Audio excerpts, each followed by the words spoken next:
எலியா சாப்பிட்டு என்ன செய்யறாரு, 40 நாள் இரவும் பகலும் அப்படியே தொடர்ந்து நடக்கிறாரு. ஏன்னா இது ஏஞ்சல்ஸ் சாப்பிட்ற ஃபுட்டு. எப்பயும் பரலோகத்துல ஏஞ்சல்ஸ் தானே சாப்பிடுவாங்க. அந்த ஃபுட்டை கொண்டு வந்து கொடுத்ததுனால அதை சாப்பிட்டு அவருக்கு அவ்வளோ ஸ்ட்ரென்த் ஆயிடுச்சு. 40 நாள் இரவும் பகலும். அப்படி நம்மளால நடக்க முடியுமா? இங்க இருந்து கொஞ்ச தூரம் போய் நடக்கிறதுக்குள்ளே டயர்டாகி உட்காந்துருவோம். ஆனா அவரு தொடர்ந்து நடந்துட்டே இருக்கிறாரு. அப்புறம் ஓரேப் அப்படிங்கிற ஒரு மலையில போய் அது கீழே அந்த கெபின்னு சொல்லுவாங்களா, குகை மாதிரி இருக்கிற இடத்துக்குள்ள போய் ஒளிஞ்சுக்கிறாரு.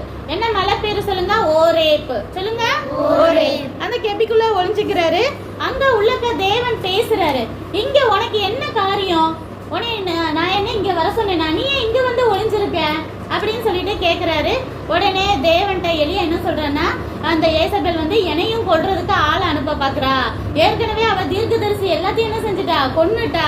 இப்ப நானே ஒரே ஒரு தீர்க்கதரிசி தான் உயிரோட இருக்கேன், என்னையும் ஏதாவது பண்ணிடுவாளோ அப்படின்னு சொல்லிட்டு பயந்து ஓடி வந்துட்டேன் அப்படின்னு சொல்றாரு. தேவன் சொல்றாரு, நீ வெளியே வா, கெபிக்குள்ள இருந்து வெளியே வா அப்படின்னு சொல்றாரு. அப்ப வெளியே வந்தோன்னே ரொம்ப பலத்த காத்து அடிக்குது.